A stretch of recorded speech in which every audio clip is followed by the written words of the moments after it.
Now, young drivers could be banned from carrying passengers unless they're members of their own family in a bid to cut crashes. The plan has been put to ministers by the Association of British Insurers, who say that road accidents are the main killer of 16 to 24-year-olds. Porrick O'Brien reports. 3 teenage employees at a go-karting centre today serve as our focus group for new proposals the government is considering. According to insurers, people like this are 3 times more likely to be involved in a car crash than a middle-aged motorist. The upshot for one teenager living in central London. For me to insure like a 1.1 litre car would be around about £6,000 per year. Really? Yeah. That is a lot of money. These 3 young men are completely priced out of the market. Here's part of the reason why. Last year, nearly 2,000 people were killed on Britain's roads, the first rise since 2003. 1 in 8 drivers is under 25, but they account for a third of those who die. In 2011, drivers between 17 and 19 were involved in 12,000 crashes. So, how do you start bringing premiums down? In an interview with The Telegraph today, the Transport Minister was sounding receptive to proposals first mooted by the insurance industry back in September. Proposals that go something like this. We would like to see a 1-year minimum learning period and also restriction on the number of passengers a young person can carry and what time of day they can drive as well. The Transport Minister also nodded to the possibility of new young drivers only being allowed to take family members as passengers initially. A similar system is being seriously considered in Northern Ireland. Our focus group, and for that matter the Automobile Association, think the proposals are draconian and unpoliceable. For them, the solution is technology.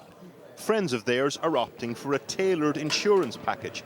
It incorporates a GPS-based black box system which records speed. So if you don't speed, your premium comes down. You buy certain miles per year, and if you do good per month, you get extra miles for free. And if you speed, you get penalised for it. If you don't speed, you get rewarded. So you're fully monitored wherever you go and you can't hide. Although the cooperative offers this, the insurance industry as a whole is lukewarm. In the meantime, this is as close as many young people will get to behind the wheel of a car. Well, I'm joined now by Sophie Morgan, who you'll remember as one of the Channel 4 Paralympics presenters, who lost the use of her legs following a car accident 9 years ago.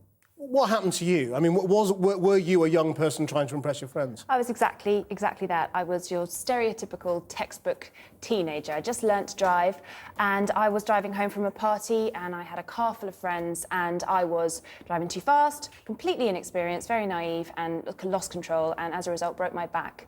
Thankfully, no one in the car was hurt, but yeah, definitely influenced by the culture that was going on in my car. The peer pressure? I'd say, yeah, the peer pressure. So this sounds like a good idea.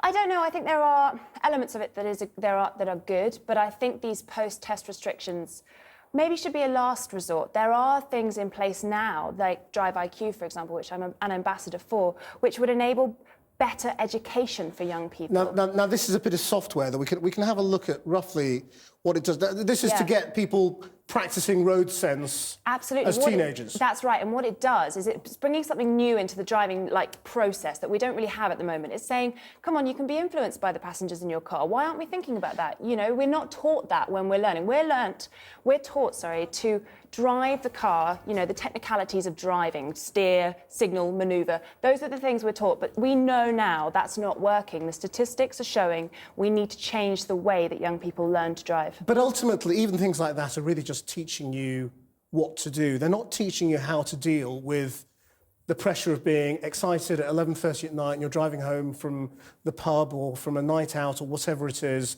and you're trying to impress the girl or the boy you're with, and you're not equipped to do it. Well, in a way, I know what you're saying. Those things you learn through experience, but actually Drive IQ is doing that. It's simulating certain situations that we're not actually being given a lot of insight to when we're learning currently. And this sort of software is absolutely just changing that. Right, but I mean, if ministers decide to go ahead and try and do something, I mean, at least they will be really trying to tackle this. I mean, you know, despite making the driving test harder, despite theory tests and all those sorts of things, considering you know, making people be probationers for longer. This is still a terrible killer for young people. So, I mean, at what point, you know, you say it's a last resort. At what point do you say, OK, time to deploy the last resort? There is absolutely, we need to do something now.